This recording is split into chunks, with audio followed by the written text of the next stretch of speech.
Y en la pregunta de hoy, ¿le dijo Dios a Samuel que mienta? Respecto a los dos primeros versículos del capítulo número 16, cuando Samuel pregunta a Dios, y si Saúl lo supiera, me mataría. El libro Interpretación de las Escrituras, Preguntas y Respuestas Bíblicas de Gerald Fang, dice desde la página 181 hasta la 184, iremos tomando algunos detalles. El contexto del primer libro de Samuel, capítulo 16, muestra el mísero estado en el que Saúl se había colocado a sí mismo y a su reino, desde que Dios lo rechazara como rey de Israel. Lejos de Dios, como lo dijimos ya, Saúl se encontraba en las manos del enemigo. Era un hombre lleno de cólera, de ira, dispuesto a matar a quien quiera, tomado por un espíritu demoníaco. Por eso, la preocupación de Samuel. Sigue diciendo, Dios no enseñó a Samuel a mentir. La diferencia entre el mensaje dirigido a David y el mensaje para Saúl no era la diferencia entre la verdad y la mentira. Si le hubiera preguntado a Samuel cuál era el propósito real, no hubiera mentido manifestando solo el aspecto sacrificial de su visita.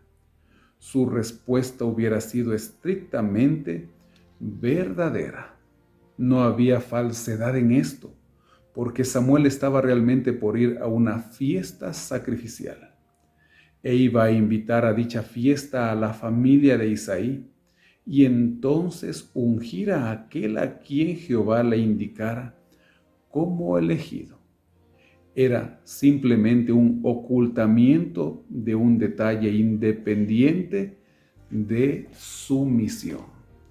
Entonces, el ocultamiento de la verdad no es mentir, y en algunas ocasiones puede ser un deber, dice Walter Kaiser en su libro Hacia una ética del Antiguo Testamento.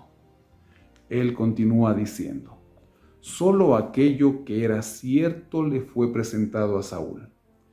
En cuanto a su propósito principal, nada afirmó Samuel ni negó, y nada incitó la mente de Saúl a sondear cuáles eran en última instancia los propósitos de Samuel para venir a Belén en esta ocasión. Si esta cuestión hubiera surgido, entonces Samuel hubiera enfrentado un problema distinto y tendría que haber evitado afirmar o negar cuáles eran esos propósitos o soportar la ira de Saúl al revelarlos.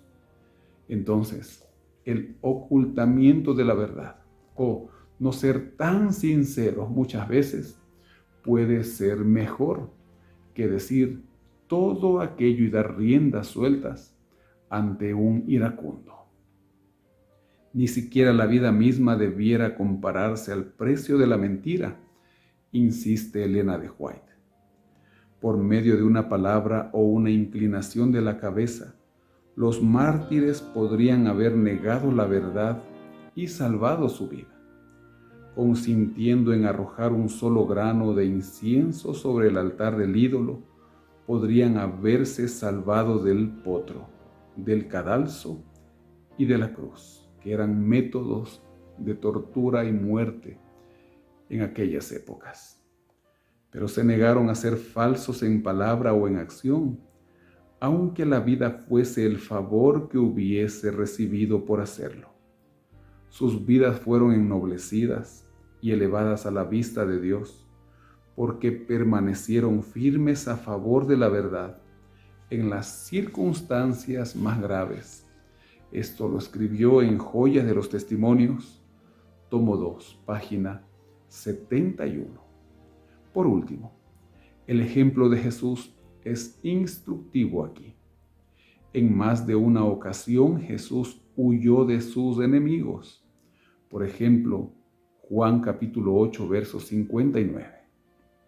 Y varias veces se abstuvo de responder. Por ejemplo, Marcos capítulo 14, verso 61. Esto nos enseña que hay tiempo de callar y tiempo de hablar. Dice el sabio Salomón en Eclesiastés 3:7. Y nadie está obligado a responder a toda pregunta que se le haga.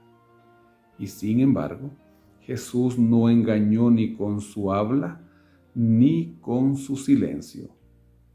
Veámoslo en Primera de Pedro, capítulo 2, verso 22. A sus discípulos prudentemente respondió en una ocasión: aún tengo muchas cosas que deciros, pero ahora no las podéis sobrellevar. Juan capítulo 16, verso 12. Entonces, el Señor nos anima a que seamos astutos como la serpiente y mansos como una paloma. Pidamos sabiduría a Dios para saber hablar en el momento preciso y saber que hay cosas que no podemos hablar en ciertas situaciones y a ciertas personas. Entendámoslo. Pidamos sabiduría. Señor, gracias por este momento y porque tú nos enseñas a ser cautos. Como hijos tuyos, debemos actuar con mucha sabiduría. Bendice, Señor, a mis amigos. Bendice este día, Señor. Nos ponemos en tus manos de amor en el nombre de Jesús. Amén. Que el Señor le bendiga. Tenga una feliz Navidad.